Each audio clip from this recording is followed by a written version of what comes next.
Hello everyone, welcome back to triple S accounts with me Anikant. हम हैं sample paper model paper video series में और आज के इस पर्टिकुलर वीडियो में मैं मॉडल पेपर सॉल्व करने वाला हूं अकाउंटेंसी का सीबीएसई सैम्पल पेपर के गाइडलाइंस पे पूरा प्रिपेयर्ड। और ये 5th मॉडल पेपर हो जाएगा जो इस प्लेलिस्ट में मैंने शेयर किया है। दोस्तों, अगर सीबीएसई का सैम्पल पेपर काउंट करें तो टोटल 6 पेपर्स स्ट्रिक्टली सीबीएसई की गाइडलाइंस के अकॉर्डिंग टर्म 1 के लिए बने हुए पूरे पेपर्स विथ एक्सप्लेनेशन मैंने सॉल्व किए हैं। Objective of this series is basically that we solve the paper together, you doing at your home and I am solving it here. कुछ भी प्रॉब्लम होता है, कुछ भी डाउट होता है तो वो साथ के साथ क्लियर हो जाएगा और आपका बिल्कुल एग्जाम एनवायरनमेंट को मिमिक करते हुए प्रैक्टिस हो जाएगा। बेसिक इंस्ट्रक्शन ये रहती है कि आप अपने घर पर भी जब इसको मेरे साथ सॉल्व करें तो एक OMR शीट लेकर बैठे और OMRs को लिटरली फिल करें। कितने सेक्शंस आते हैं, कितने क्वेश्चंस आपको अटेम्प्ट करने हैं, कितने अनअटेम्प्टेड छोड़ने हैं, ये प्रीवियस सभी वीडियोज़ में मैं डिस्कस कर चुका हूँ, तो उन सब मैटर्स पर अभी मैं बात नहीं करूँगा। चलिए फटाफट से हमारा पेपर हम सॉल्व करते हैं। वीडियो को लाइक करना मत भूलना, शेयर करना मत भूलना, सब्सक्राइब वाला बटन नहीं दबाया तो क्या कर रहे हो अब तक, फटाफट से बटन दबा दो, बेल आइकन दबा देना ताकि आगे जो भी चैनल पे अपलोड हो क्वालिटी कंटेंट जो एग्जाम के लिए बहुत बेनिफिशियल होने वाला है आपको वो जल्दी से एक्सेस हो जाए। साथ ही कुछ ऐसे टॉपिक्स जो हाईली प्रोबेबल एग्जाम में आने वाले उसकी एक प्लेलिस्ट भी मैंने प्रिपेयर कर रखी है, उसको भी आप प्लीज जरूर चेकआउट करिएगा। That is really genuinely very helpful for you guys. चलिए पेपर को स्टार्ट करते हैं। पहला क्वेश्चन है, if a fixed amount is withdrawn for the 6 months at the end of each month interest on the whole amount will be charge for how many months. ठीक है, for dash months ऐसा बोला है। If a fixed amount is withdrawn for 6 months at the end of each month. अब देखिए दोस्तों, for 6 months का है तो हमें एक अजम्पशन लेना है कि ये पूरा रिपोर्टिंग पीरियड ही 6 months का है। साल के कोई पर्टिकुलर 6 months होते तो बताता फर्स्ट 6 months थे या लास्ट 6 months थे, ऐसा कुछ स्पेसिफाई नहीं किया है। सिर्फ इतना बोला है कि if a fixed amount is withdrawn for 6 months, तो पूरा रिपोर्टिंग पीरियड ही मैं 6 महीने का मान रहा हूँ। अब अगर पूरा रिपोर्टिंग पीरियड 6 महीने का है और एंड ऑफ ईच मंथ किया है तो फर्स्ट ड्राइंग के बाद 5 महीने बचते हैं और लास्ट ड्राइंग के बाद एवरेज पीरियड निकालने का फॉर्मूला होता है time left after first drawing plus time left after last drawing divided by 2। First drawing करी होगी इन्होंने इन 6 महीनों के पहले महीने के आखिरी दिन, तो 5 महीने बचे और लास्ट के बाद 0 बचा, तो 2.5 यहाँ पर हो जाएगा। तो फर्स्ट का आंसर सी हो जाता है। सेकेंड क्वेश्चन की तरफ चलते हैं। The portion of authorise capital of the company which can only be called up during the winding up of the company, हम कई बार कर चुके हैं, ये होता है reserve capital. Reserve capital authorise capital का वो हिस्सा है जो वाइंडिंग अप के टाइम पे मंगाया जाता है और कैपिटल प्रॉफिट से बना हुआ रिजर्व कैपिटल रिजर्व कहलाता है। दोनों बहुत अलग चीज़ें हैं, जस्ट नाम सिमिलर है इसलिए इनके बीच में डिफरेंस बिटवीन का क्वेश्चन कई बार बना के दे दिया जाता है। नेक्स्ट क्वेश्चन करते हैं। While issuing a share eight a premium, amount of premium can be called by the company along with application money, allotment money, call money, any of the above option कभी भी मंगाई जा सकती है। Next question देखते हैं दोस्तों।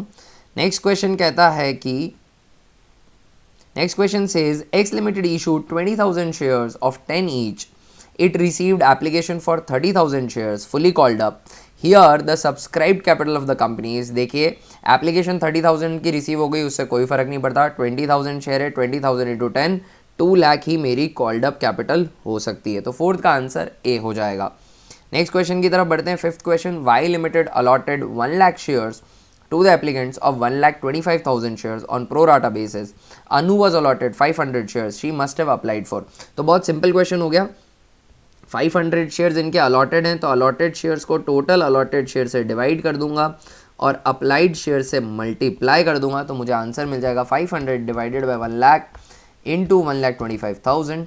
तो अप्लाइड शेयर आ जाते हैं 625। तो अनु ने डेफिनेटली 625 शेयर्स के लिए अप्लाई किया होगा और उनको प्रो राटा में सिर्फ जो हैं 500 शेयर्स ही अलॉट हुए हैं, राइट। तो फिफ्थ का आंसर हो जाएगा B and that's correct. Next question की तरफ बढ़ते हैं दोस्तों। सिक्स्थ क्वेश्चन, एक्स और वाई पार्टनर है, इनका profit sharing ratio 2:1, Z is admitted as a partner for 1/4 share, the sacrificing ratio will be. Cannot be an easier question. Case 1 का question है, ओल्ड पार्टनर्स का रेशियो दे रखा है, new partner का शेयर दे रखा है। ये कंप्यूटेशन ऑफ न्यू पीएसआर पे दोस्तों इंपॉर्टेंट टॉपिक है। एटलीस्ट 2 क्वेश्चन मैं एक्सपेक्ट कर रहा हूँ कि पेपर में आएंगे और इसकी जितनी भी वैरायटी हो सकती है वो मैं कलेक्टिवली लेकर आया हूँ हमारे पासपोर्ट टू पासिंग सीरीज़ के अंदर। तो उसके अंदर वो टॉपिक्स जिन पे प्रोबेबल क्वेश्चन आने वाले हैं उसके बारे में हर एक टॉपिक पे एक डेडिकेटेड वीडियो बनाया है। तो अगर आपको कंप्यूटेशन ऑफ न्यू पीएसआर में किसी भी तरह का इशू है, आप वो वीडियो देख लो, छोटा सा वीडियो, उससे आपका एग्जाम का क्वेश्चन डेफिनेटली सही हो जाएगा। ठीक है ना, वो कॉन्सेप्ट फिर लाइफ लॉन्ग के लिए क्लियर हो जाएगा। तो यहाँ पर ओल्ड रेशियो दे रखा है, जेड आया 1/4 शेयर के लिए, तो ओल्ड रेशियो ही सेक्रीफाइसिंग हो जाता है इस सिचुएशन में। कैलकुलेट करने की कहीं कोई ज़रूरत नहीं है, सिक्स्थ का आंसर सी हो जाएगा। Very simple question. 7th question देखते हैं। Following accounts are open when partners have fix capital. अगर पार्टनर्स की कैपिटल फिक्स्ड है तो कैपिटल अकाउंट बनाया जाएगा और करंट अकाउंट बनाया जाएगा, तो सी ऑप्शन सही हो जाएगा। Both capital and current account, either का ऑप्शन नहीं है, दोनों बनाने ही पड़ेंगे। कैपिटल अकाउंट रहेगा जिसके अंदर सिर्फ 2 एडजस्टमेंट आएंगे, परमानेंट एडिशन और परमानेंट विड्रॉल, यानी बाय कैश या ड्यू कैश। बाकी जो है salary, commission, interest on capital, interest on drawings, सारे एडजस्टमेंट करंट अकाउंट से किए जाएंगे। नेक्स्ट क्वेश्चन की तरफ चलते हैं दोस्तों। 8th, ए और बी पार्टनर है, 3:2 का प्रॉफिट शेयरिंग रेशियो है। C is admitted as a partner and new profit sharing ratio of A, B and C is 4:3:2, right. If goodwill appeared in the books at 30,000 it will be debited to old partner in their old profit sharing ratio. अगर appeared in the books मतलब ये existing goodwill है, existing goodwill है तो नए partner के admission के पहले इसको राइट ऑफ करना पड़ेगा, तो वो ओल्ड रेशियो में राइट ऑफ हो जाएगा। So old profit sharing ratio would be my answer in this particular case. तो यहाँ पर मैं चेक कर देता हूँ ओल्ड प्रॉफिट शेयरिंग रेशियो, तो 8th का आंसर ए हो जाएगा। नेक्स्ट क्वेश्चन नंबर 9 कर लेते हैं दोस्तों। Interest on drawing of partner is credited to. Interest on drawing कहाँ क्रेडिट होता है? तो देखिए पीएनएल अकाउंट में तो आता ही नहीं है, पीएनएल अप्रोप्रिएशन के अंदर इंटरेस्ट ऑन ड्राइंग क्रेडिट होता है, तो बी ऑप्शन यहाँ पे सही हो जाएगा।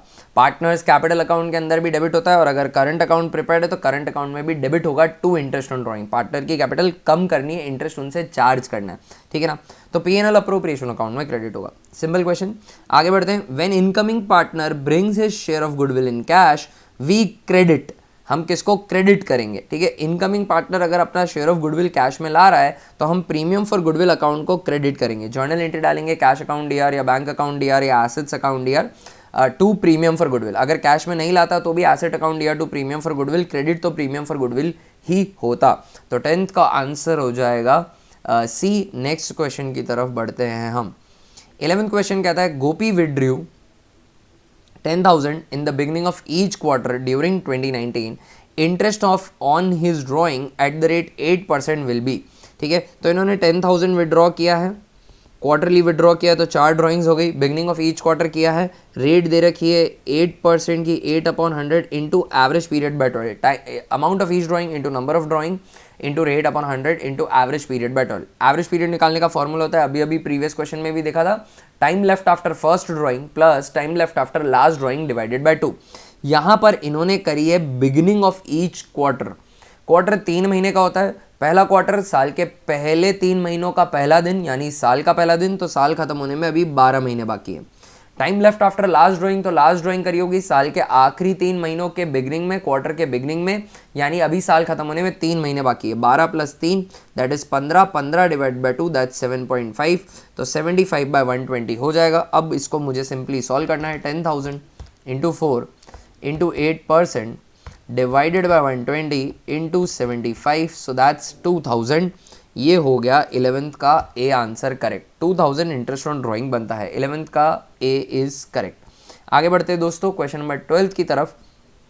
12 कहता है goodwill of a business entity arises when it's super profit is. देखिए अगर सुपर प्रॉफिट पॉजिटिव है, सुपर प्रॉफिट एग्जिस्ट करता है तो ही गुडविल होगी। एवरेज प्रॉफिट नॉर्मल प्रॉफिट से ज़्यादा है, यानी बिजनेस ने प्रॉफिट जो अर्न किए हैं, खुद ने अर्न किए हैं, एक्चुअली अर्न किए हैं, वो उनके नॉर्मल एक्सपेक्टेशन से ज़्यादा है। अगर ज़्यादा है मतलब आप कुछ अच्छा कर रहे हैं और तभी आपकी गुडविल एग्जिस्ट करती है। अगर आप मार्केट की नॉर्मल एक्सपेक्टेशन से भी कम अर्न करते हैं तो कैसे आपकी गुडविल हो सकती है।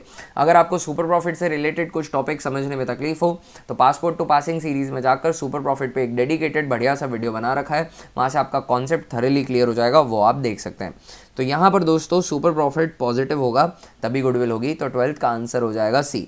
आगे बढ़ते हैं दोस्तों क्वेश्चन नंबर 13 की तरफ। क्वेश्चन नंबर 13 क्या बोलता है, Ram withdrew 10,000 at the end of each month for 6 months, interest on in drawings @12% for 6 months will be. 6 महीने का ही इंटरेस्ट ऑन ड्राइंग निकालना है, 6 महीने की इन्होंने ड्राइंग्स करी है। तो 10,000 eight the end of each month किया है, फॉर 6 मंथ्स किया है। एंड ऑफ ईच मंथ मतलब टाइम लेफ्ट आफ्टर 2.5 का एवरेज पीरियड आ जाएगा। ये काफ़ी सिमिलर हो गया, अभी जब हमने ऊपर क्वेश्चन किया था उसमें एवरेज पीरियड 2.5 का ही आ रहा था। यहाँ पे इंटरेस्ट कैलकुलेट करना है, कोई बड़ी बात नहीं है। Amount of each drawing 10,000, number of drawing जो हो जाएगी वो हो जाएगी हमारी यहाँ पे 6 into time left after first drawing plus into rate करनी है 12/100 इंटू एवरेज पीरियड बाय 12। तो एवरेज पीरियड 2.5 आ रहा था, तो 25/120 एवरेज पीरियड अभी इसी पेपर में हमने पहले कैलकुलेट किया है। सो 10,000 into 6 into 12% divided by 120 into 25, तो 1500 का इंटरेस्ट मेरे अकॉर्डिंग आता है। 13th का आंसर हो जाएगा सी।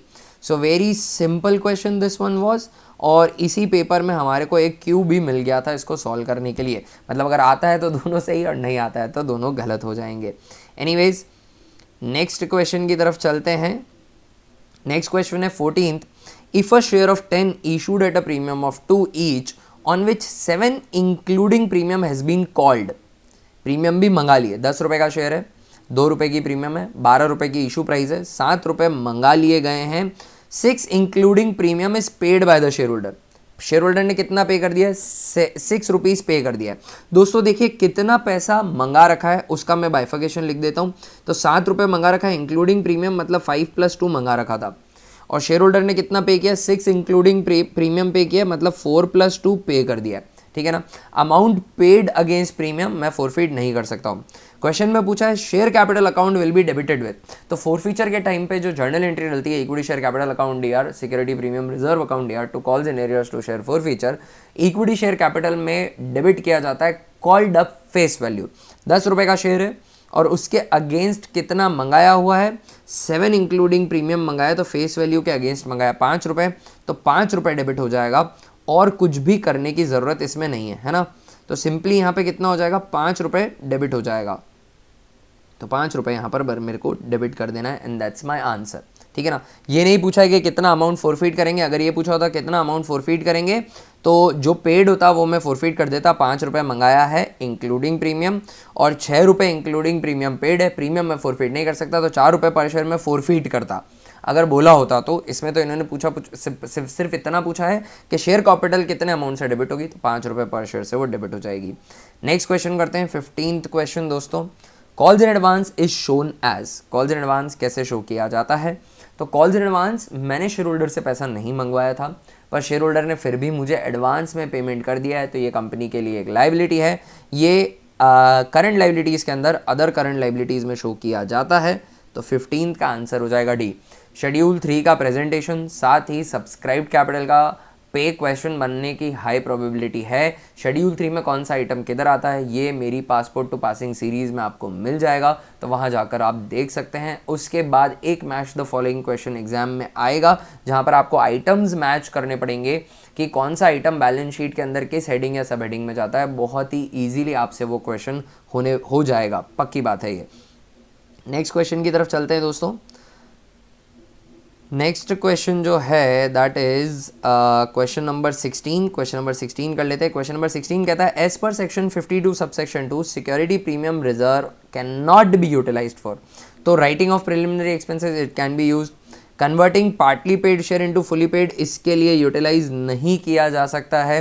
राइटिंग ऑफ शेयर डिस्काउंट या शेयर इशू एक्सपेंसेस अलाउड है। Buyback of its equity share allowed है। Issue fully paid up bonus shares allowed है। Providing premium on redemption of debentures and preference share allowed है। But आप partly paid share को fully paid में security premium को use करके नहीं convert कर सकते हैं, दैट्स डिसअलाउड। तो 16 का आंसर बी हो जाएगा। क्वेश्चन नंबर 17 करते हैं। Revaluation account is such a simple question. Revaluation account के अंदर सारे एसेट्स की रीवैल्यूड और लाइबिलिटीज़ की रीवैल्यूड वैल्यू आती है, सारे फायदे और सारे नुकसान बुक होते हैं। रीवैल्यूएशन गेन या लॉस शो करता है due to change in values of items in the balance sheet. तो ये एक नॉमिनल अकाउंट है, as simple as that. Next चलते हैं क्वेश्चन नंबर 18 की तरफ। When incoming partner is unable to bring his share of goodwill in cash we debit. अगर नया पार्टनर अपना शेयर ऑफ गुडविल कैश में नहीं लेकर आया है तो हम फिर क्या करेंगे? तो नए पार्टनर का कैपिटल या करंट अकाउंट डेबिट कर देंगे। ठीक है दोस्तों, तो इसका आंसर जो है वो हो जाएगा डी हो जाएगा यहाँ पे हमारा, है ना। आंसर डी हो जाएगा, राइट गाइज। 18 का आंसर डी ही है ना। चलिए आगे बढ़ते हैं नेक्स्ट सेक्शन बी की तरफ। देखिए दोस्तों, हर सेक्शन के अंदर जितने भी क्वेश्चन है सारे अटेम्प्ट नहीं करने हैं आपको, इंटरनल चॉइस है। अकाउंटेंसी की बात करूँ तो पहले सेक्शन में 18 क्वेश्चन है, उसमें से आपको सिर्फ 15 ही करने, 3 आप अनअटेम्प्टेड छोड़ सकते हैं। Same goes with next question, पर मैं सारे क्वेश्चन अटेम्प्ट कर रहा हूँ। नेक्स्ट क्वेश्चन करते हैं। While preparing balance sheet of new firm after admission of a partner, assets are shown in the balance sheet at their historical cost, their market cost, their revalued value और all of these नहीं हो सकता दोस्तों, revalued value पे रहेगा। ज़रूरी नहीं कि जितनी मार्केट वैल्यू है उसी वैल्यू पे मैं रीवैल्यू करूं, मैं किसी डिफरेंट वैल्यू पे भी रीवैल्यू कर सकता हूं। मार्केट कॉस्ट जो है, मार्केट वैल्यू जो है, वो एक इंडिकेटर होता है एसेट की रीवैल्यूड वैल्यू निकालने के लिए। ज़रूरी नहीं कि मार्केट में जो वैल्यू चल रही हो वो मेरा एकदम एग्जैक्ट रेप्लिका एसेट मेरे पास भी हो। तो मैं मार्केट वैल्यू को एक पैरामीटर लेकर डिसाइड करता हूं कि मेरे पास जो एसेट है उसकी कितनी वैल्यू होनी चाहिए और उसके अकॉर्डिंगली रीवैल्यू करता हूं। तो रीवैल्यूड वैल्यू पे शो किया जाएगा। हो सकता है कि मैं किसी आइटम को रीवैल्यू करूं ही ना, तो फिर वो मेरा डिसीजन है कि उसको रीवैल्यू नहीं करना, तो फिर मैं उसको मार्केट वैल्यू पे शो थोड़ी करूंगा, मैं मेरी रीवैल्यूड वैल्यू पे शो करूंगा। तो आंसर रीवैल्यूड वैल्यू हो जाएगा यहाँ पे। नेक्स्ट क्वेश्चन है क्वेश्चन नंबर 20। क्वेश्चन नंबर 20 कर लेते हैं दोस्तों। अब ए और बी पार्टनर है, इनका प्रॉफिट शेयरिंग रेशियो है 5:3 का। C is admitted as a new partner. A surrenders 1/6 of his share and B surrenders 1/8 of his share. तो बात करते हैं सबसे पहले A के सेक्रीफाइस की। तो A का ओल्ड रेशियो है 5/8। 5/8 में से वो सेक्रीफाइस करेंगे, कह रखा है 1/6 ऑफ हिज शेयर। ऑफ का मतलब होता है वो अपने शेयर का इतना पोर्शन सेक्रीफाइस कर रहे हैं। तो 1/5 का 1/6 कर दिया जाएगा, तो दैट इज 5/48, ठीक है ना। अब बी, ये ए का सेक्रीफाइस हो गया। अब बी के सेक्रीफाइस की बात करूं तो बी के लिए लिखा है 1/8 ऑफ हिज शेयर, तो उनका शेयर है 3/8 इंटू वो सेक्रीफाइस कर रहे हैं 1/8 ऑफ देयर शेयर, है ना, ऑफ हिज शेयर। तो 3/8 8 64, ये बी का सेक्रीफाइस हो गया। अब अगर ओल्ड रेशियो में से सेक्रीफाइस माइनस कर दूंगा तो न्यू मिल जाएगा। ए की बात करूं तो ए का ओल्ड जो है वो है 5/8, ठीक है, उसमें से मेरे को माइनस करना है 5/48। एलसीएम यहाँ पे 48 का हो जाएगा, 8 6 48, 6 5 30 माइनस 5 25/48 आ गया ये। अब अगर मैं बी की बात करूँ तो बी का है 3/8 माइनस उनका सेक्रीफाइस है 3/64, ठीक है।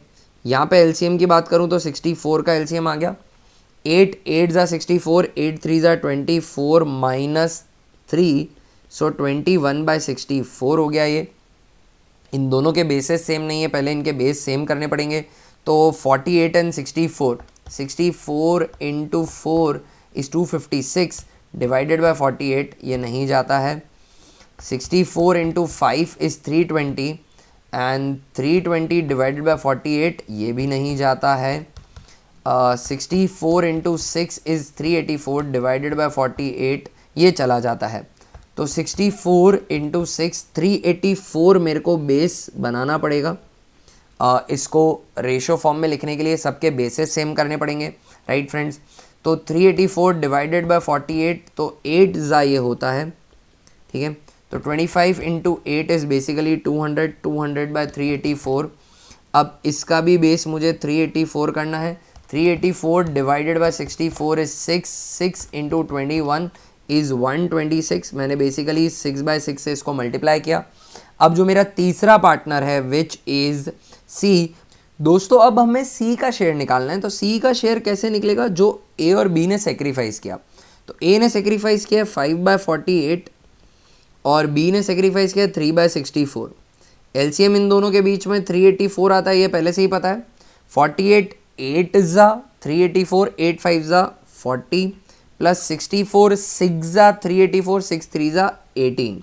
तो 40 प्लस 18 ये आ जाता है 58/384। अब इन तीनों को रेशियो फॉर्म में लिख देता हूँ, तो वो हो जाएगा 200:126:58, राइट। 2 से डिवाइड कर लेते हैं, इसको सिंप्लीफाई कर देते हैं। 100:2 6 ज़ा 12, 2 3 ज़ा 6 एंड 2 2 ज़ा 4, 2 9 ज़ा 18, तो 100:63:29। दोस्तों क्वेश्चन तो सिंपल था बट कैलकुलेशन काफ़ी इन्वॉल्व थी इसके अंदर, परेशान करने वाला थोड़ा, but we have done this one. I hope आपको समझ में आया होगा। चलिए आगे बढ़ते हैं, moving on with our question paper. अब हम चलते हैं क्वेश्चन नंबर 21 की तरफ। एक्स और वाई पार्टनर है फर्म के अंदर, प्रॉफिट शेयरिंग रेशियो 5:3 का। Z is admitted as a partner for 1/4 share. X and Y decided to share equally in future. If Z brought 16,000 as premium share, it will be credited to X and Y as. ठीक है, अब देखो दोस्तों, Z admit किया 1/4 share के लिए, x और Y ने डिसाइड किया कि वो इक्वली शेयर करेंगे फ्यूचर में। इसको सॉल्व करने का सबसे फास्ट तरीका यही है कि आप न्यू PSR निकाल लें और न्यू माइनस ओल्ड कर लें, वो सबसे कन्वीनियंट रहेगा। ठीक है, तो जेड 1/4 शेयर के लिए आया है, ये क्वेश्चन में बता रखा है। तो रिमेनिंग शेयर कितना बचेगा, 1 - 1/4, दैट्स 3/4। और ये 3/4 ए और बी इक्वली शेयर करेंगे, यानी ए को मिल जाएगा इस 3/4 का हाफ, दैट इज़ 3/8। तो सेम बी को भी मिलेगा 3/8। अब अगर इनके न्यू रेशो की बात करूं तो ए का 3/8 है, बी का 3/8 है और जेड का है 1/4। तो इस 1/4 का बेस भी मुझे 8 करना है, तो 2/2 से मल्टीप्लाई कर दूंगा तो ये हो जाएगा 2/8। अगर अब कोई नया PSR पूछे तो वो हो गया 3:3:2।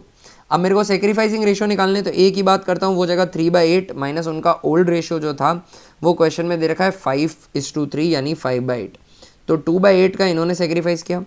दूसरा पार्टनर है उसका भी 3/8 है, उनका पुराना रेशो जो था वो था 3/8, तो उन्होंने टेक्निकली कोई सेक्रीफाइस किया ही नहीं है। नए पार्टनर को जो 2/8 मिल रहा है वो पूरा का पूरा सेक्रीफाइस कर रहा है सिर्फ एक्स। तो जितनी भी प्रीमियम है it will be credited to X and Y as, तो 16 की प्रीमियम है पूरी की पूरी एक्स को मिल जाएगी। तो 21 का आंसर हो जाएगा, ऑप्शन हो जाएगा 21 का सी। राइट गाइज, तो 21 का सी हम चॉइस मार्क कर देंगे, 21 का सी इज करेक्ट। आगे बढ़ते हैं दोस्तों, नेक्स्ट क्वेश्चन करते हैं हम फटाफट से हमारा। Next question, question number 22, assertion reason based question है। क्वेश्चन बोलता है partner A is entitled to 10% commission on net profit and partner B is entitled to 10% commission on net profit after sharing commission to partner A. ठीक है, if firm earns a profit of 1,10,000, commission share of B will be 9,000। Calculate करके देख लेते हैं। देखिए दोस्तों, 1,10,000 का profit earn किया है। क्वेश्चन में कहा हुआ है कि A is entitle to 10% commission on net profit, तो ये नेट प्रॉफिट ही है, इस पे 10% कमीशन दे दीजिए, इनको 11,000 का कमीशन दे दिया, अब बचा 99,000 का। आगे लिखा है कि partner B is entitle to 10% commission on net profit after sharing commission to partner A. सिर्फ पार्टनर ए का कमीशन काटने के बाद, तो 1,10,000 में से पार्टनर ए का कमीशन काटा तो 99,000 का प्रॉफिट बचा। ये अब इस 99,000 पे 10% का दे दीजिए। ऐसा नहीं बोला आफ्टर चार्जिंग ऑल कमीशन, सिर्फ इतना बोला है आफ्टर चार्जिंग कमीशन ऑफ ए, तो ए का कमीशन काटने के बाद फिर 10% देना है। अगर आफ्टर चार्जिंग ऑल कमीशन बोला होता तो मैं फॉर्मूला लगाता 99,000 इंटू 10/110, पर वैसा नहीं है। ठीक है ना, तो commission share of B will be 9,000, ये गलत बात हो गई। B's commission should be 99 as per agreement, ये रीजन सही है। तो A is false but R is true, 22 का डी हो जाएगा एंड दैट्स करेक्ट चॉइस। ठीक है दोस्तों, आगे बढ़ते हैं हम क्वेश्चन नंबर 23 की तरफ। क्वेश्चन नंबर 23 कहता है XYZ पार्टनर है, इनका प्रॉफिट शेयरिंग रेशियो है 3:2:1 का। They decided to share profits equally in future. On this date, there was a debit balance of 18,000 in profit and loss account, which entry will be passed if they do not wish to alter the values of profit and loss debit from the books of accounts. ये question भी काफ़ी interesting और important question है। When balance sheet values are not altered, again अगर आपको इस particular type के question में इशू है तो इससे रिलेटेड एक वीडियो मैंने बना रखा है, पासपोर्ट टू पासिंग सीरीज में मिल जाएगा, आप वहाँ पर जाकर इसको देख सकते हैं और समझ सकते हैं इस टॉपिक को। ज़्यादा मुश्किल टॉपिक नहीं है, बहुत ही कम टाइम में आपको ये टॉपिक समझ में आ जाएगा। ओल्ड रेशियो दे रखा है 3:1 का, ठीक है, 3:2:1 ओल्ड रेशियो है और न्यू रेशियो जो है इनका 1:1:1 है। तो पहले मुझे पता करना पड़ेगा कौन गेनिंग पार्टनर है, कौन सेक्रीफाइसिंग पार्टनर है। प्रॉफिट एंड लॉस अकाउंट का डेबिट बैलेंस दे रखा है तो एंट्री डलेगी, क्योंकि ये नेट इफेक्ट नेगेटिव है तो एंट्री डलेगी सेक्रीफाइसिंग टू गेनिंग। अगर पॉजिटिव होता तो एंट्री डलती गेनिंग टू सेक्रीफाइसिंग। तो अब यहाँ पर 1/3 minus new ratio minus old ratio कर रहा हूँ। पॉजिटिव आया तो पार्टनर गेनिंग, नेगेटिव आया तो पार्टनर सेक्रीफाइसिंग। 3 + 2 5 + 1 6। एलसीएम 6 का हो जाएगा 3 × 2 = 6, 2 × 1 = 2 -3 1/6 नेगेटिव आ रहा है। दूसरे पार्टनर की बात करता हूँ तो 1/3 minus 2/6 new minus old. LCM यहाँ पर बेसिकली कुछ भी नहीं आने वाला है, ना गेनिंग आने वाला है ना सेक्रीफाइसिंग आने वाला है, ये नील आने वाला है क्योंकि 2/6 इज बेसिकली 1/3 ओनली। 1/3 माइनस 1/3 0। अब तीसरे पार्टनर की बात करता हूँ तो 1/3 माइनस 1/6 एलसीएम 6 का, ये डेफिनेटली 1/6 का गेन लेंगे क्योंकि ए ने सेक्रीफाइस किया, फिर भी सॉल्व करके बता देता हूँ 2 माइनस 1 1/6 करेक्ट है। तो गेनिंग टू सेक्रीफाइसिंग एंट्री डलती अगर नेट इफेक्ट पॉजिटिव होता तो, यहाँ पे नेट इफेक्ट पॉजिटिव नहीं है, यहाँ पे नेट इफेक्ट नेगेटिव है, तो एंट्री डलेगी सेक्रीफाइसिंग टू गेनिंग। कितना है 18,000 का, 18,000 पे ये शेयर लगा दूंगा 1/6 दैट्स 3,000, तो एंट्री डलेगी सेक्रीफाइसिंग टू गेनिंग, यानी एंट्री डल जाएगी एक्स टू जेड। तो debit X's account and credit जेड्स account by 3,000, that's our final answer. 23 का चॉइस हो जाएगा मेरा A and that's absolutely correct. आगे बढ़ते हैं दोस्तों अगले क्वेश्चन की तरफ। Next question, question number 24, Ram withdrew a fixed amount at the beginning of each quarter if interest on his drawing during the year 2018-19 at the rate 8% amounts to 6,000। उनकी quarterly drawing कितनी होगी? तो क्वार्टरली ड्राइंग को मैं x assume कर लेता हूँ, amount of each drawing into number of drawing into rate upon 100 that's 100, 8 into 8 divided by 100 into average period by 12। इन्होंने करी है ड्राइंग करी है fixed amount at beginning of each quarter. Beginning of each quarter तो average period हम पहले भी निकाल चुके हैं, पर चलिए फिर से देख लेते हैं। Time left after first drawing, पहले 3 महीने के पहले दिन यानी 12 महीने बचे हैं, 12 + 3 डिवाइड बाई 2। लास्ट ड्राइंग करी होगी आखिरी 3 महीनों के पहले दिन, तो साल खत्म होने में 3 महीने बचे हैं। 12 + 3 15, 15 डिवाइड बाई 2 इस 7.5, तो 75/120 हो जाएगा। इंटरेस्ट ऑन ड्राइंग जो आ रहा है वो मुझे पहले ही बता रखा है, इंटरेस्ट ऑन ड्राइंग आ रहा है अमाउंट्स टू 6,000। 6,000 का इंटरेस्ट ऑन ड्राइंग आ रहा है। अब मुझे कैलकुलेट करना है एक्स, तो 6,000 into 100 into 120 divided by 4 into 8 into 75। So 6,000 into 100 into 120 divided by 4 divided by 8 divided by 75। तो अमाउंट ऑफ ईच ड्राइंग जो निकल के आता है वो आता है 30,000 का। एक तरीका तो ये है कि आप इस तरीके से कैलकुलेट करिए एक्स अज्यूम करके, या फिर चारों जो ऑप्शंस दे रखे हैं उन सभी ऑप्शंस को करेक्ट मानते हुए 8% से क्वार्टरली ड्राइंग का इंटरेस्ट कैलकुलेट करो, जिस पे भी इंटरेस्ट 6,000 आता है वो करेक्ट ऑप्शन हो जाएगा। बट ये लेंदी अप्रोच है, ठीक है। क्वेश्चन नंबर 25 करते हैं दोस्तों। अब हम एक्स, वाई और जेड पार्टनर हैं, उनका प्रॉफिट शेयरिंग रेशियो है 6:4:1। X guaranteed a minimum profit share of Z as 14,000, ठीक है। The net profit of the firm for the year ending 31st March 2020 was 1,10,000। X share of profit will be, X का कितना रहेगा? X ने Z को guarantee दी है 14,000 rupees की। Guarantee वाला question again an important question for the examination, but इस बात का ध्यान रखना कि मांगा क्या है, डेफिशिएंसी मांगी है या किसी पार्टनर को कितना शेयर मिलेगा, गारंटीड पार्टनर को कितना शेयर मिलेगा ये मांगा है, या जिस पार्टनर ने गारंटी दी है उसका प्रॉफिट में शेयर कितना होगा ये मांगा है। यहाँ पे सबसे पहले Z प्रिविलेज्ड पार्टनर है, तो Z का मैं प्रॉफिट में शेयर देख लेता हूँ। तो प्रॉफिट है इस बार मेरा 1,10,000 का। मेरा प्रॉफिट शेयरिंग रेशियो 6:4:1, 6 + 4 10 + 1 11, तो डिवाइडेड बाय 11 इंटू 1 10,000 बैठता है इनका, यानी 4,000 रुपीज़ की डेफिशिएंसी आ रही है। ये 4,000 रुपीज़ जो एक्स का शेयर है उसमें से माइनस हो जाएंगे। एक्स का शेयर बनेगा इस प्रॉफिट में 1,10,000 divided by 11 that's 10,000। 10,000 into 6 is 60,000। 60 में से 4 की डेफिशिएंसी सब्ट्रैक्ट हो जाएगी, तो 56,000 एक्स का शेयर बनेगा। And that is correct. 25 का आंसर हो जाता है सी। ओके, आगे बढ़ते हैं। क्वेश्चन नंबर 26 करते हैं।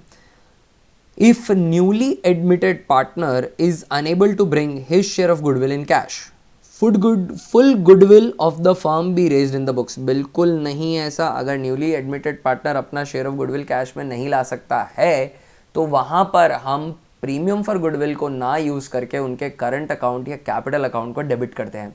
पूरा गुडविल रेज करना और राइट ऑफ करना accounting standard 26 accounting for intangible में अलाउड ही नहीं है। Raising and writing off goodwill can not be raise. Goodwill share of a new partner be adjusted through his capital या करंट अकाउंट। तो ये सही है। Only reason is true in this particular case. A is false but R is true. तो 26 का answer हमारा D हो जाएगा, दैट्स राइट। क्वेश्चन नंबर 27 करते हैं दोस्तों। Gamma limited forfeited 200 shares of 100 each, 85 called up, 85 ही मंगाया, due to non payment of first call of 40। तो 85 मंगाया था, 40 नहीं दिया, 85 minus 40 that means 45 per share paid होगा। Share final call has not been made so far, तो वो 85 ही कॉल्ड अप है, तो बची हुई फाइनल कॉल होगी, वो मंगाई नहीं है। दीज शेयर्स कैन बी री issued by the company at dash पर शेयर फुल्ली पेड अप। ये इंपॉर्टेंट बात है ना। क्या बोला है, री इशू कैसे कर रहे हैं, री इशू मैं कर रहा हूं तो मैं 85 paid up partly paid up नहीं मान रहा हूं, मैं कितना पेड अप मान रहा हूं दोस्तों, मैं फुल्ली पेड अप मान रहा हूं, मतलब मैं 100 पेड अप मान रहा हूं। तो लीस्ट प्राइस किस पे इशू कर सकते हैं, जो अमाउंट फोरफिटेड है, जो अमाउंट पेड है वही मैं फोरफिट कर सकता हूं, और जितना भी अमाउंट मैं फोरफिट करता हूं उतना मैक्सिमम डिस्काउंट दे सकता हूं। अब अगर फुल्ली पेड पे इशू कर रहा हूं, यानी 100 रुपये पे इशू कर रहा हूं, 100 रुपये पे इशू कर रहा हूं और मैक्सिमम डिस्काउंट में दे सकता हूं 45 का, तो मैं 55 की मिनिमम री इशू प्राइस रख सकता हूं। अगर मैं 85 पेड अप ही मानता तो 85 में से मैं 45 सब्ट्रैक्ट करता तो 40 रुपये लेकर मैं 85 पेड अप मान सकता हूं, 40 रुपये लेकर मैं 85 पेड अप मान सकता हूं, बचे हुए फिर आपको कॉल पे करने पड़ेंगे। यहां पे मैं 100 पेड अप मान रहा हूं तो आपको 55 रुपये पे करने पड़ेंगे। 55 रुपये is my minimum price that I can offer you using the amount previously paid. तो फुल्ली पेड अप माना है, कंफ्यूज मत होना। अगर कुछ नहीं कहा होता तो मैं अज्यूम करता कि जितना पहले पेड अप है उतना ही री इशू पे भी पेड अप है, बट ऐसा नहीं है। यहाँ पे इन्होंने स्पेसिफाई किया फुली पेड अप है, मतलब 100 के 100 रुपये आ गए तो 100 में से डिस्काउंट माइनस करना, ना कि 85 में से। ठीक है दोस्तों, नेक्स्ट क्वेश्चन की तरफ चलते हैं। X limited made pro rata allotment of shares of 10 each in the ratio 3:2. Ram failed to pay both the calls. 2/3 of the forfeited share were reissued for 2300 with maximum permissible discount of 1300 as fully paid share. Ram must have applied for. सबसे पहली बात तो ये एक बढ़िया question है, ठीक है, that's a very good question. अब इसके अंदर हमें पूछा है कि कितने शेयर के लिए अप्लाई किया होगा। दोस्तों अप्लाइड शेयर निकालने के लिए सबसे पहले मुझे दे क्या रखा है, मुझे ये दे रखा है कि ये शेयर जो कितने शेयर रीइशू हुए ये भी नहीं पता, पर कितने में रीइशू हुए, कितने डिस्काउंट पर इशू हुए ये मुझे पता रखा है। तो मैं एक बार रीइशू की एंट्री पास करता हूँ। बैंक अकाउंट दिया, शेयर फॉर फीचर अकाउंट दिया to equity share capital account. मुझे बता रखा है कि इनको रीइशू किया है फॉर 2300, तो बैंक में 2300 आ जाएगा। मुझे बता रखा है कि मैक्सिमम परमिसेबल डिस्काउंट भी दिया है 1300 का, तो शेयर फॉर फीचर में 1300 आ जाएगा। तो इससे मुझे बहुत इजीली पता चल जाएगा कि इक्विटी शेयर कैपिटल में कितना आना चाहिए। डेबिट और क्रेडिट बराबर होते हैं, तो 2 1 3 4600 रुपये जो है मेरे इक्विटी शेयर कैपिटल में आना चाहिए। 2300 प्लस 1300 3600 आना चाहिए, ठीक है ना। 2 1 3 3600 रुपये जो है इक्विटी शेयर कैपिटल में क्रेडिट होना चाहिए। अब शेयर की फेस वैल्यू कितनी है, क्वेश्चन में बता रखा है शेयर की फेस वैल्यू 10 रुपये। अगर 3600 इक्विटी शेयर कैपिटल में क्रेडिट है, 10 रुपये का एक शेयर है, मतलब नंबर ऑफ शेयर कितने हुए यहाँ पे बहुत ही इजीली पता चल रहा है कि 360 शेयर्स हैं, जो शेयर्स मैंने री इशू किए हैं। क्वेश्चन में कह रखा है कि जितने भी शेयर फोरफिट किए थे उसके 2/3 री इशू किए थे, ठीक है। तो मतलब फोरफिटेड शेयर इंटू 2/3 करूँगा तो री इशूड शेयर पता चल जाएंगे, करेक्ट है क्या। फोरफिटेड शेयर मेरे को नहीं पता, इंटू 2/3 करूँगा तो री इशूड शेयर वो 360 है, कैसे पता, अरे ये जर्नल एंट्री डली ना, ये जर्नल एंट्री डली री इशू की, तो डेफिनेटली फिर इसका मतलब 360 शेयर्स री इशू हुए होंगे, तभी तो 3600 शेयर कैपिटल में क्रेडिट हो रहा है। तो अब इससे फोरफिटेड शेयर निकालना तो बहुत सिंपल है, 360 into 3 divided by 2, so 360 divided by 2 into 3, तो इसका मतलब 540 शेयर मैंने फोरफिट किए होंगे। अब मैं ऐसा कह सकता हूँ कि फोरफिट वही शेयर किए होंगे जो अलॉटेड होंगे, क्योंकि जितने अलॉट हुए उसी पे नॉन पेमेंट हुआ, इसका मतलब वही फोरफिट हुए। अब अलॉटेड शेयर कितने 540 हैं। क्वेश्चन में बता रखा है कि जो प्रो राटा अलॉटमेंट हुआ वो 3:2 पे हुआ, मतलब 3 शेयर मांगे तो 2 मिले। हमारे इस डिफॉल्टर को कितने मिले, 540 शेयर मिले। तो अलॉटेड शेयर दे रखा है तो अलॉटेड वाले पोर्शन से डिवाइड कर देता हूँ और अप्लाइड वाले पोर्शन से मल्टीप्लाई कर देता हूँ, तो 540 डिवाइड बाई 2 इंटू 3, तो इन्होंने डेफिनेटली 810 शेयर के लिए अप्लाई किया होगा, है ना। तो तो 810 शेयर के लिए अप्लाई किया, 540 शेयर इनको अलॉट हुए, पैसा नहीं दिया तो वो मैंने फोरफीट कर दिए और उसका 2/3 360 री इशू किए। क्लियर है क्या दोस्तों? तो यहाँ पर ना इस तरीके से हमारा आंसर निकल जाएगा। अ वेरी गुड क्वेश्चन और बढ़िया इंटरेस्टिंग क्वेश्चन है, कंसेप्ट्स को चैलेंज करने वाला। आई होप आपको समझ में आया होगा। ठीक है, क्वेश्चन नंबर 29 करते हैं।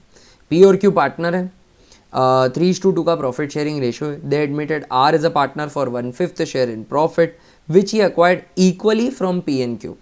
इसको जो 1/5 मिला है वो पी और क्यू ने इक्वली दिया है। न्यू प्रॉफिट शेयरिंग रेशियो मांगा है। तो सबसे पहले हमें पता करना पड़ेगा कि कितना सेक्रीफाइस हुआ। तो दोस्तों 1/5 शेयर के लिए आया था और ये 1/5 इक्वली दिया है पी और क्यू ने। तो 1/5 का हाफ पी ने दिया, मतलब 1/10 पी ने दिया, मतलब क्यू ने भी 1/10 दिया होगा।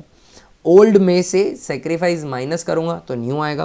पी की बात करता हूँ तो इनका ओल्ड है 3/5, इसमें से इनका सेक्रीफाइस माइनस किया 1/10, एलसीएम 10 का हो गया, 5 2 10, 3 2 6 -1 5/10। तो 5:3:2 यहाँ पर मुझे आंसर लग रहा है और यही होना चाहिए। तो 29 का आंसर जो है वो बी हो जाएगा। एक का निकल गया तो it can B easily assume के बाकी सब भी सही ही होंगे। राइट फ्रेंड्स, चलो भाई आगे बढ़ते हैं नेक्स्ट क्वेश्चन की तरफ। Next question, question number 30। Metacaf Limited issued 50,000 shares of 100 each, payable 20 on application on 1st May 2020, 30 on allotment, 20 on first call, and balance on final call. Shankar, a shareholder holding 5,000 shares, did not pay the first call on the due date. The second call was made and Shankar paid the first call amount with the second call. इसने first call का जो amount है वो second call के साथ दे दिया। इसका मतलब सेकंड कॉल तो दी, सेकंड कॉल तो दी ही, साथ में फर्स्ट कॉल भी दे दी। ऑल सम्स ड्यू रिसीव है ना, all sum due were received, उसके अलावा जितने भी ड्यू थे वो भी रिसीव हो गए। इन्होंने कहा amount received on second call. Very easy, देखो दोस्तों 50,000 शेयर पर, इसमें शंकर के शेयर भी इंक्लूडेड है, उस पर फाइनल कॉल आएगी। फाइनल कॉल कितने की है? 20 की फर्स्ट कॉल है, बैलेंस ऑन फाइनल कॉल, पैसे जोड़ लेते हैं। 20 ऑन एप्लीकेशन, 30 ऑन अलॉटमेंट, 50 रुपये हुए, 50 के बाद 60 और 70 रुपये की फर्स्ट कॉल हो गई। तो 30 रुपये की जो है, 70 रुपये फर्स्ट कॉल तक हो गए तो 30 रुपये फाइनल कॉल पे बचे। तो 50,000 शेयर पे 30 रुपये तो आ ही रहे, ये तो फाइनल कॉल के पैसे हुए। साथ ही शंकर के जो 5,000 शेयर हैं उन पे फर्स्ट कॉल का पैसा भी आ जाएगा, मतलब 20 रुपये और आ जाएंगे। तो 50,000 शेयर पे 30 रुपये आते हैं, 15 लाख रुपए आते हैं, प्लस 5,000 शेयर पे 20 रुपये और आ जाएंगे, 1 लाख रुपए और आ जाएंगे, तो 16 लाख रुपए आ जाएंगे। 30 का आंसर बी हो जाएगा। Very simple. तो इतनी डेट्स वगैरह दे रखी थी, मेरे को ज़रूरत नहीं थी उन डेट्स पे इतना कॉन्सेंट्रेट करने की। नीचे क्वेश्चन पढ़ा तो पता चला डेट्स यूँ ही दे रखी, एक्स्ट्रा इन्फॉर्मेशन है, मेरे को ज़रूरत नहीं है। ठीक है ना, तो 30 का आंसर बी हो जाएगा एंड दैट्स करेक्ट। चलिए दोस्तों क्वेश्चन नंबर 31 कर लेते हैं। While forfeiting the shares, company credit the share forfeiture account with the amount already received on such shares, excluding security premium। तो बिल्कुल सही बात है, जो भी अमाउंट पेड अगेंस्ट कैपिटल होता है वो कंपनी फोरफिट कर सकती है। सिक्योरिटी प्रीमियम रिजर्व फोरफिट करना अलाउड नहीं है, क्योंकि एक बार पैसा सिक्योरिटी प्रीमियम रिजर्व में चला गया तो सिर्फ सेक्शन 52 सबसेक्शन 2 में लिखे हुए काम के लिए ही लिया जा सकता है। Reason, company has the right to forfeit the shares of share holder for non payment of allotment money and call money. Company के पास बिल्कुल राइट होता है फोरफिट करने का, बट प्रीमियम, देखिए ये बात सही है, राइट होता है फोरफिट करने का। और अगर नॉन पेमेंट किया अलॉटमेंट मनी और कॉल मनी का तो फोरफिट कर सकते हो, बट क्या फोरफिट कर सकते हो? सिर्फ कैपिटल अमाउंट ही फोरफिट कर सकते हो। ऊपर वाले में असर्शन है कि सिक्योरिटी प्रीमियम फोरफिट नहीं कर सकते हो। वो क्यों फोरफिट नहीं कर सकता हूं, उसका रीजन नीचे नहीं दे रखा है। वो इसलिए नहीं दे रखा है क्योंकि 52 सबसेक्शन 2 अलाउ नहीं करता प्रीमियम का फोरफीचर। तो असर्शन भी सही है, रीजन भी सही है, बट जो रीजन है वो असर्शन का कंप्लीटली ट्रू रीजन नहीं है। इसलिए 31 का जो चॉइस है वो बी हो जाएगा। 31 का आंसर जो है वो बी हो जाएगा। आगे बढ़ते हैं क्वेश्चन नंबर 32 की तरफ। एक्स और वाई इक्वल पार्टनर है, फिक्स कैपिटल है 3 लाख और 2 लाख की। After closing the accounts for the year 2018 they found that interest on capital was provided eight 10% instead of 6%। 4% से इंटरेस्ट ऑन कैपिटल ज़्यादा दे दिया। ठीक है, अब हमको एडजस्टमेंट एंट्री पास करनी है, फटाफट से कर लेते हैं। X Y and firm. इसको सॉल्व करने का मेरा सिंपल सा फंडा है, क्रेडिट मतलब प्लस और डेबिट मतलब माइनस। ठीक है, 4% का ही एरर है, तो मैं 4% पे ही इसको सॉल्व करूँगा, बचे हुए को डिस्टर्ब नहीं करूँगा। तो 10% पे दे दिया 6% की जगह, तो 4% इनसे वापस मंगवा लो। 3 लाख पे 4% 12,000 रुपये वापस मंगवाए जाएंगे, डेबिट हो जाएगा।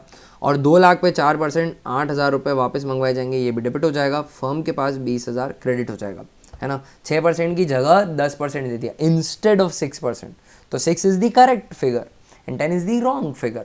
4% से ज़्यादा दे दिया, वापस मंगा लिया। पार्टनर से मंगाया तो वो डेबिट होंगे मतलब माइनस होंगे, फर्म क्रेडिट हो गई। अब फर्म के पास 20,000 का प्रॉफिट आया, ये कौन शेयर करेंगे, एक्स और वाई शेयर करेंगे, और ये इक्वल पार्टनर है, तो 10,000 एक्स को मिल जाएगा, 10,000 वाई को मिल जाएगा। अब नेट फिगर देख लेता हूँ, 2,000 नेगेटिव आ रहा है एक्स में और 2,000 ऑफकोर्स पॉजिटिव आएगा वाई में, तो एंट्री डल जाएगी एक्स टू वाई। तो एक्स के करंट अकाउंट को डेबिट करूंगा और वाई के करंट अकाउंट को क्रेडिट करूंगा। फिक्स कैपिटल दे रखा है तो करंट अकाउंट रेलिवेंट हो जाएगा, है ना। तो 2,000 का अमाउंट एक्स डेबिट, 32 का आंसर जो है वो ए होना चाहिए और 32 का आंसर ए ही है। 33rd क्वेश्चन की तरफ चलते हैं। A company forfeited 400 shares of 10 each for non-payment of 3 on share first call and 2 on share final call। 3 रुपये फर्स्ट कॉल पे नहीं दिए, फाइनल कॉल पे 2 रुपये नहीं दिए। फाइनल कॉल बोला हुआ है मतलब सारा पैसा मंगा लिया, 10 रुपये का शेयर है, 5 रुपये नहीं दिए मतलब 5 रुपये पर शेयर दिए होंगे। It reissued 300 shares at 30% discount, यानी 3 रुपये का डिस्काउंट दिया होगा। 30%, 10 का 30%, 3 रुपये का डिस्काउंट दिया होगा। The amount transfer to capital reserve will be, amount transfer to capital reserve very easy to calculate. जो भी शेयर री इशू हुए हैं उन पे paid amount minus discount per share. तो 300 शेयर री इशू हुए दोस्तों, इस पे 5 रुपये पर शेयर पेड था और 3 रुपये पर शेयर डिस्काउंट है, मतलब 300 शेयर पर 2 रुपये के हिसाब से 600 रुपये कैपिटल रिजर्व में भेज दो। As simple as that. अब आप इसकी जर्नल एंट्री पास करते हैं, फिर कैलकुलेट करते हैं, आंसर तो आ जाएगा बट बहुत टाइम लग जाएगा। तो कॉन्सेप्ट समझो, जो भी फोरफिटेड शेयर पे अमाउंट पेड है वो कैपिटल रिजर्व में भेजने के लिए अवेलेबल होता है, उसमें डिस्काउंट ऑन रीइशू माइनस करना है। फोरफिट हुए 300 शेयर, इस पे पर शेयर 5 रुपये पेड था, पर शेयर 3 रुपये का डिस्काउंट दिया, यानी पर शेयर 2 रुपये अलाउड है कैपिटल रिजर्व में भेजने के लिए। 300 पे 2, 600 का आंसर, तो 33 का आंसर सी हो जाएगा। एज सिंपल एज दैट, ठीक है। डेफिनेटली 2 से 3 question for future reissue capital reserve पे आने वाले हैं और इन क्वेश्चंस का एक डेडिकेटेड वीडियो मैं बनाने वाला हूँ पासपोर्ट टू पासिंग सीरीज़ में, आपको मिल जाएगा। और अगर आप काफ़ी तो इस वीडियो को अपलोड के थोड़े दिनों बाद देख रहे हैं तो आपको उस सीरीज़ में ये वीडियो अभी क्लिक करेंगे तो डेफिनेटली मिल जाना चाहिए। आगे बढ़ते हैं क्वेश्चन नंबर 34 की तरफ। X limited purchase the machinery for 3,65,000 from Y limited, अच्छी बात है, इन्होंने परचेज करी है मशीनरी। आगे क्या बोला है, it issued 1,006% preference share of 100 each eight a premium of 25%। कितने शेयर इशू किए प्रेफरेंस ये बता रखा है और किस इशू प्राइस पे किए ये भी बता रखा है। तो 1,000 इशू किए, 100 रुपये का शेयर है, 25% की प्रीमियम है तो 125 रुपये हो गए। 1,000 इंटू 125 तो 1,25,000 रुपये तो मेरे ना प्रेफरेंस शेयर से ही पे हो गए। मेरे को पे कितने करने थे, 3,65,000। 3,65,000 में से 1,25,000 का तो हिसाब हो रखा है। अब कितने बचे, 2,40,000 का पेमेंट और बाकी है। उसको मैंने कैसे पे किया है, balance by issuing equity share of 100 each at 20% premium. तो purchase consideration to be settled in equity share is 2,40,000 और इसको डिवाइड कर दो issue price per share, issue price हो जाएगी 120 की, ठीक है ना। तो कितने इक्विटी शेयर इशू हो जाएंगे, 2,000 इक्विटी शेयर इशू हो जाएंगे। और इन्होंने पूछा है face value of equity share, तो 2,000 इंटू 100 2 लाख रुपए हो जाता है। 34 का आंसर बी हो जाएगा। Very simple. अगले क्वेश्चन की तरफ बढ़ते हैं दोस्तों। 35th question, A and B are partner in a firm with capital 4 lakh each. C is admitted as a partner for 1/4 share in profit. He brings 4 lakh as his capital. Profit and loss account shows 2 lakh का debit balance. Goodwill share of C will be. Hidden goodwill का question है। 4 लाख की capital थी ए और B की, सी ला रहा है 1/4 share के लिए और कैपिटल ला रहा है 4 लाख की। अगर सीज कैपिटल कितनी है, वो है 4 लाख की और सी का प्रॉफिट शेयरिंग रेशियो है 1/4। टोटल कैपिटल का अगर मैं 1/4 करूं तो सी की कैपिटल आनी चाहिए। तो total capital is equal to C's capital into 4/1। तो टोटल कैपिटल सिंपली हो जाएगी 4 lakh into 4 divide by 1, that's 16 lakh. तो मेरे हिसाब से टोटल कैपिटल होनी चाहिए 16 लाख की। चेक करते हैं कि रियलिटी में टोटल कैपिटल बन कितनी रही है। तो ए और बी पार्टनर है, इन दोनों की कैपिटल 4-4 लाख रुपए है। तो 8 लाख एडमिशन के पहले कैपिटल थी, पर एडमिशन के पहले 2 लाख का डेबिट बैलेंस भी था, उसको माइनस कर दो। और एडमिशन के बाद सी के 4 लाख भी इसमें ऐड हो जाएंगे, इसको ऐड कर दो। 8 और 4 12, 12 में से 2 गया तो 10 लाख की एक्चुअल कैपिटल है after admission. Actual capital after admission 10 lakh है, बट आप सी से पैसे तो ऐसे मंगा रहे हो कि जैसे आपकी कैपिटल 16 लाख हो, पर आपकी कैपिटल तो 16 लाख है ही नहीं बॉस। तो 16 लाख माइनस 10 लाख, 6 लाख रुपए जो है वो गुडविल के हैं। गुडविल शेयर ऑफ सी पूछा है, ठीक है ना। तो 6 लाख का मेरे को करना पड़ेगा 1/4, तो 6 लाख का आधा 3 लाख, 3 लाख का आधा 1.5 लाख। तो सी का प्रीमियम फॉर गुडविल हो जाता है 1,50,000। 35 का आंसर सी होना चाहिए और सी ही है ना।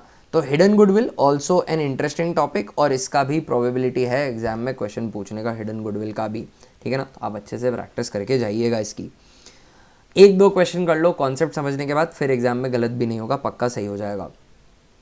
36 question, if a share of 10 each, 9 called including premium of 2 and 7 paid including premium of 1 is forfeited, security premium reserve account will be debited bye.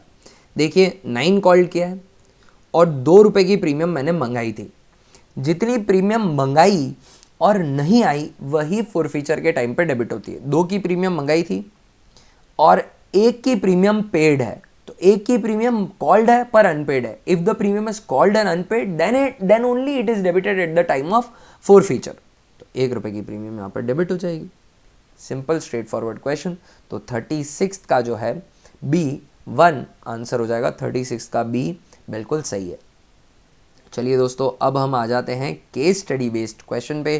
Case study based question के अंदर पक्की बात है, हाई प्रोबेबिलिटी है कि 2 case studies आएंगी, जिसमें से 3 क्वेश्चन पार्टनरशिप पे पूछे जाएंगे और 2 question company issue of share पे पूछे जाएंगे। 1 क्वेश्चन आप छोड़ सकते हैं। केस स्टडी पढ़ने से पहले नीचे वाले क्वेश्चन पढ़ लेना, जान लेना कि आखिर मांगा क्या है। तो क्वेश्चन पढ़ लेते हैं पहले। Question number 37, net assets acquired of Queens limited is 19 lakh but shares were issued for 22 lakh, so 3 lakh will be. Cannot be an easier question than this. Case study पढ़ने की जरूरत नहीं है। नेट एसेट अक्वायर किए 19 लाख रुपए के, शेयर इशू किए 22 lakh rupees के, तो नेट एसेट से ज़्यादा वैल्यू के शेयर दिए, तो 3 लाख रुपए जो हुए वो गुडविल के दिए आपने, ठीक है ना। तो 37 का आंसर भी हो जाएगा। देखिए दोस्तों, कई बार केस स्टडी पढ़े बिना ही क्वेश्चन का आंसर आ सकता है। Amount of share forfeiture of Ram's share is, कितना अमाउंट फॉरफीट किया ये पता करना है, तो इसके लिए पहले क्वेश्चन पढ़ लेते हैं, देखते हैं क्या बोला हुआ है। तो ये ऊपर वाला जो है मेरे हिसाब से मुझे पढ़ना ही नहीं पड़ेगा, इसमें जो भी कहानी लिखी गई है वो 37 के लिए लिखी गई है।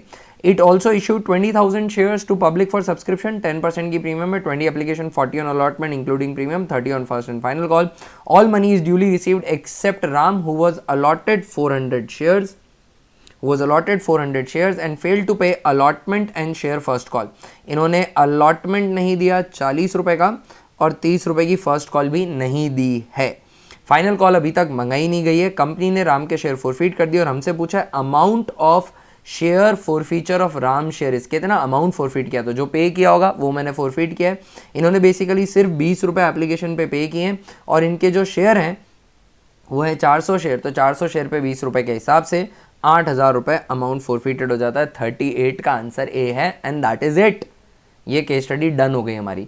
पहला वाला बिना केस स्टडी पढ़े आ गया और दूसरा वाला बहुत ही कन्वीनियंटली सॉल्व हो गया। तो कई बार केस स्टडी के क्वेश्चन इजी हो सकते हैं दोस्तों, और जेन्युइन नोट पे केस स्टडी के क्वेश्चन में बहुत टाइम सेव किया जा सकता है। आपको पढ़ने की जरूरत नहीं है पहले केस स्टडी, पहले आप क्वेश्चन पढ़िए और उसको ध्यान में रखते हुए आप केस स्टडी पढ़िए, ठीक है। आगे बढ़ते हैं नेक्स्ट। तो अभी पार्टनरशिप वाली जो केस स्टडी है इसमें भी पहले देख लेते हैं नीचे क्या मांगा है हमसे। तो as commission on net profit, as commission of 10% on net profit is, तो ए का कमीशन मांगा है, फिर बी का कमीशन मांगा है, और फिर क्या है rent payable to partner C be credited to, partner C को जो भी रेंट पेएबल है वो किधर क्रेडिट होगा। तो 4th पॉइंट में मेरे ख्याल से 41st का आंसर देने के लिए मुझे पूरी केस स्टडी नहीं पढ़नी पड़ेगी। तो 4th पॉइंट में रेंट से रिलेटेड बात की हुई है। Partner C is entitled to rent of 1,000 per month for the use of his premises by the firm. Question के अंदर दोस्तों एक छोटी सी बात यह है कि इन्होंने ये नहीं बताया है कि ये रेंट पेड है या नहीं है, तो यहाँ मैं एक एडिशन कर रहा हूँ, इज़ नॉट येट पेड, ये अभी तक पे नहीं किया है।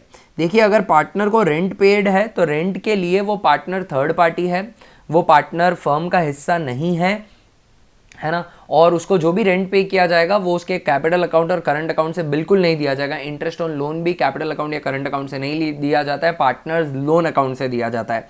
तो रेंट की अगर कैश में पे हो जाता है तो एंट्री डलती है rent account D R to cash account, जैसे हम किसी थर्ड पार्टी किसी लैंडलॉर्ड को देते तो, अभी पार्टनर को दे रहे तो भी एंट्री यही डलेगी rent account D R to cash account, और अगर ड्यू है तो एंट्री डल जाएगी rent account D R to outstanding rent account. तो 41 का ऑप्शन सी हो जाएगा, 41 का सी, है ना। ये लिखना भूल गए कि it is not yet paid, तो वो नॉट येट पेड है तो ही आउटस्टैंडिंग रेंट होगा, अगर पे हो जाता है तो कैश अकाउंट क्रेडिट होगा, तो कैश अकाउंट भी एक ऑप्शन है, करंट अकाउंट या कैपिटल अकाउंट बिल्कुल ऑप्शन नहीं है।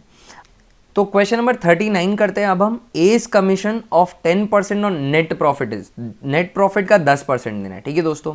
अब मेरे को पॉइंट नंबर 5 के अंदर प्रॉफिट बता रखा है, the profit for the firm during the year before making above adjustment. Before making above adjustment मतलब ऊपर वाला कोई भी एडजस्टमेंट नहीं किया गया है, वो है 1,11,000 रुपये का।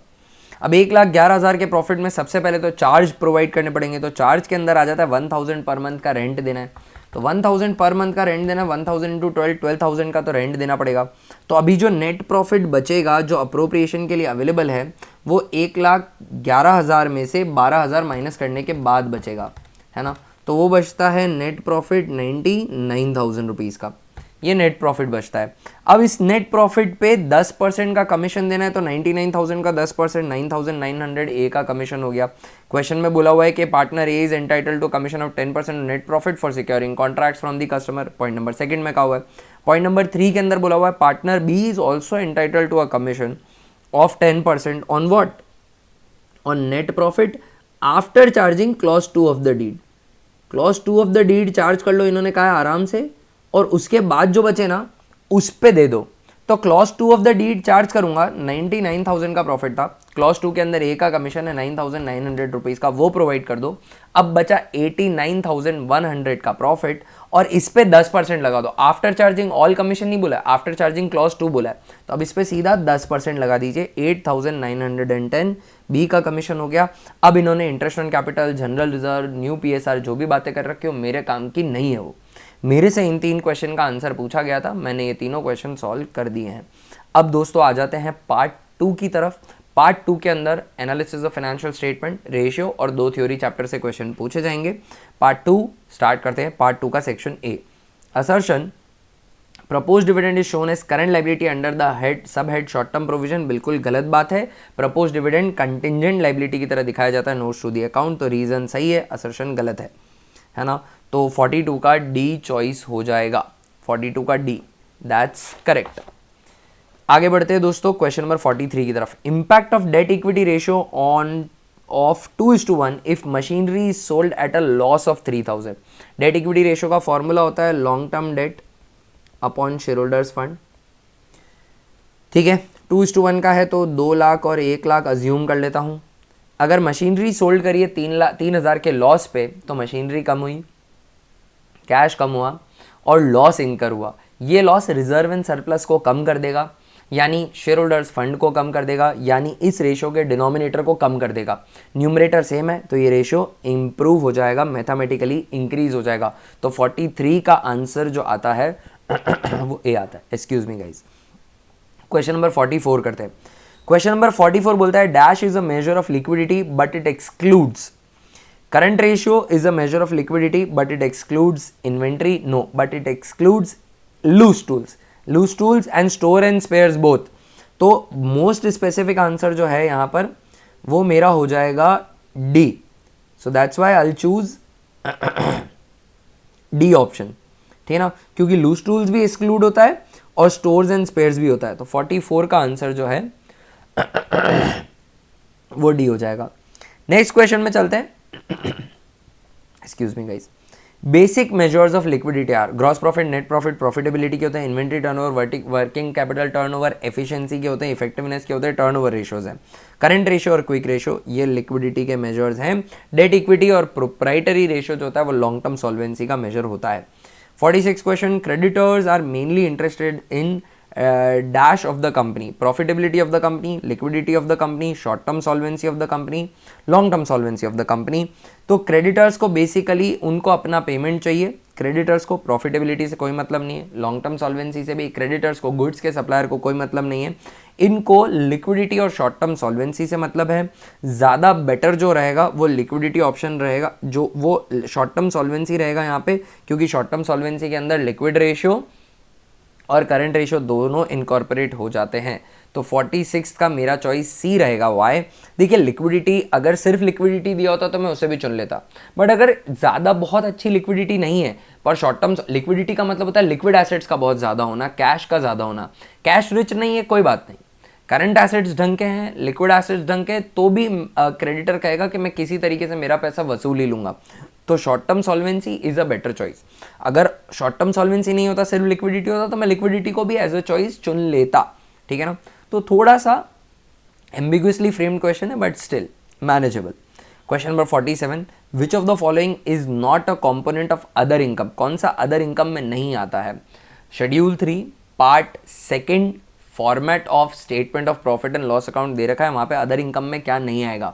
तो बिजनेस की कोर इनकम जो होती है वो रेवेन्यू फ्रॉम ऑपरेशन में चली जाती है, उसके अलावा कहीं से भी कोई इनकम में कमा रहा हो तो वो अदर इनकम में चली जाएगी। तो डिविडेंड रिसीव्ड बिल्कुल जाएगी, इंटरेस्ट रिसीव्ड जो है वो भी जाएगा, income from sale of scrap ये भी ये नहीं जाएगा actually. Income from sale of scrap जो है ये अदर इनकम का पार्ट नहीं बनेगा। Profit from sale of fixed assets ये भी बन जाएगा। Income from sale of scraps जो है वो कॉस्ट से ही एडजस्ट कर लिया जाता है, उसको यहाँ इंक्लूड नहीं किया जाता है, उससे कॉस्ट एडजस्ट कर लेता हूँ मैं। Cost of revenue from operation जो है या कॉस्ट ऑफ मटेरियल कंज्यूम जो है उसी में एडजस्ट कर लेता हूँ। तो 47 का आंसर जो है वो सी होना चाहिए दोस्तों। इंटरेस्टिंग क्वेश्चन है और स्टेटमेंट ऑफ पीएनएल से कम तरीके के क्वेश्चन बनते हैं, पर जब बनता है तो आप ने अगर उसके बारे में आपको आइडिया नहीं है तो आप अटेम्प्ट नहीं कर पाओगे उसको। तो जो सेल स्क्रैप की जो सेल होती है उसको अदर इनकम में इंक्लूड नहीं करते, उसको कॉस्ट में से एडजस्ट कर लिया जाता है। प्रोडक्शन प्रोसेस में जो स्क्रैप रहा वो बिका, उससे जो रेवेन्यू जनरेट हुआ उससे कॉस्ट ऑफ प्रोडक्शन ही कम कर दीजिए, उसको अदर इनकम मत मानिए। This is how it is presented in statement of profit and loss account. Section B कर लेते हैं दोस्तों अब हम। Question number 49, compute working capital turnover if revenue from operation 12 lakh rupees का है। वर्किंग कैपिटल टर्नओवर रेशियो का फॉर्मूला अगर कोई पूछे तो working capital turnover ratio is net RFO upon working capital. Revenue from operation 12 lakh का दे रखा है, करंट एसेट्स दे रखे हैं 5 लाख रुपए के, टोटल एसेट्स दे रखे हैं 8 लाख रुपीस के, करंट टोटल एसेट्स, फिर टोटल एसेट्स ऑलरेडी दे रखे हैं, टोटल नॉन करंट लाइबिलिटीज दे रखी है, शेयर होल्डर्स फंड दे रखा है। टोटल एसेट्स में से 8 लाख में से अगर मैं नॉन करंट लाइबिलिटीज 4 लाख की सपरेट कर दूंगा और शेयर होल्डर्स फंड 2 लाख के सपरेट कर दूंगा तो मुझे करंट लाइबिलिटी मिल जाएंगी। तो करंट लाइबिलिटी यहाँ पर आ रही है हमारी 2 लाख रुपीज़ की। अब मुझे दोस्तों करंट लाइबिलिटी मिल चुकी है, करंट लाइबिलिटी 2 लाख की है, करंट एसेट्स 5 लाख के है, current assets minus current liabilities working capital. तो वर्किंग कैपिटल यहाँ पे हो जाती है 5 - 2, 3 लाख की वर्किंग कैपिटल हो जाती है। रेवेन्यू फ्रॉम ऑपरेशन मेरे को 12 लाख का दे ही रखा है क्वेश्चन में, 3 लाख रुपए की वर्किंग कैपिटल हो गई, तो 4 टाइम्स मेरा आंसर आ गया। तो 49 का जो ऑप्शन है वो ए हो जाएगा एंड दैट्स एब्सोल्युटली करेक्ट। आगे बढ़ते हैं क्वेश्चन नंबर 50 की तरफ। Find inventory turnover ratio if revenue from operation is 50 lakh, gross profit ratio is 25% on cost of revenue from operation and inventory is 6 lakh. अब मेरे को इन्वेंट्री दे रखी है 6 लाख रुपीस की, ये स्पेसिफाई नहीं कर रखा कि ये ओपनिंग इन्वेंट्री या क्लोजिंग, तो इसी इन्वेंट्री को एवरेज अज्यूम करना पड़ेगा। इन्वेंट्री टर्नओवर रेशियो का फॉर्मूला होता है कोरो, cost of revenue from operation upon average inventory.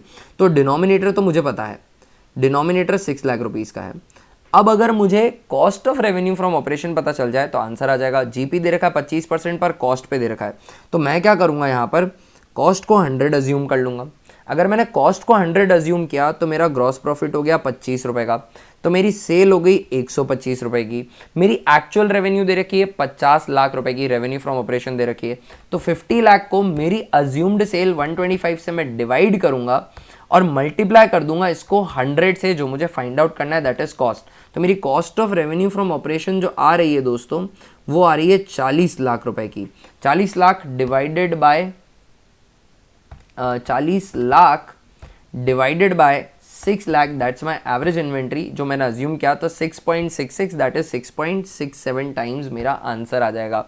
आप यहाँ पर कॉस्ट को x अज्यूम करके ग्रॉस प्रॉफिट को 25% off on x that is x by 4, then x plus x by 4 is equal to 40 lakh करते, इज इक्वल टू 50 लाख करते, तो भी आपका x 40 लाख का ही आता। So it's easy to calculate by the 100 assumption वाली अप्रोच। तो 50 का आंसर बी हो जाएगा। 51 करते हैं। When an analyst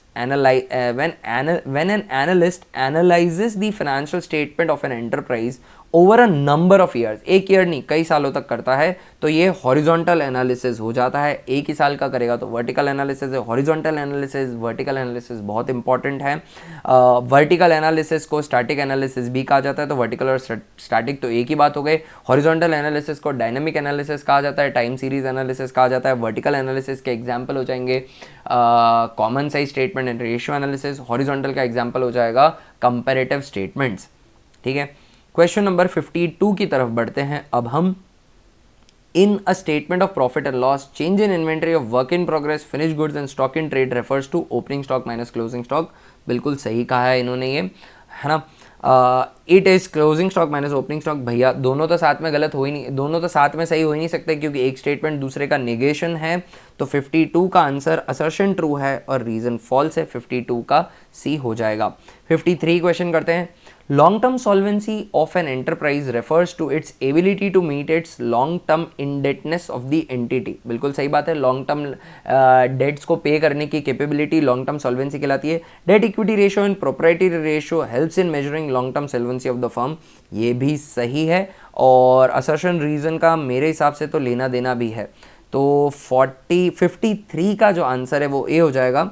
असर्शन भी सही है, रीज़न भी सही है, और रीज़न का असर्शन से लेना देना डेफिनेटली है, क्योंकि दोनों लॉन्ग टर्म सॉल्वेंसी रेशियो और long term solvency long term debt को पे करने की कैपेबिलिटी जज करती है। तो डेट इक्विटी रेशियो और proprietary ratio long term debt को पे करने की कैपेबिलिटी ही तो जज करता है, और ये लॉन्ग टर्म सॉल्वेंसी रेशियोज भी होते हैं। Question number 54।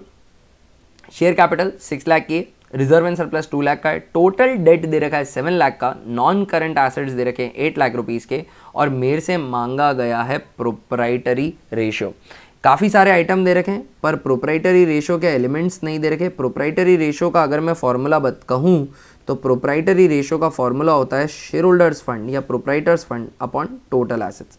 मुझे जो भी इंफॉर्मेशन दे रखी है एक बार मैं वो लिख लेता हूँ। शेयर कैपिटल दे रखी है 6 लाख रुपए की, रिजर्व एंड सरप्लस दे रखा है 2 लाख रुपए का, मुझे टोटल डेट दे रखा है, टोटल डेट वो है 7 लाख रुपए का, और मुझे यहाँ पर आगे दे रखे हैं नॉन करंट एसेट्स दे रखे हैं, non current assets 8 lakh rupees के दे रखे हैं।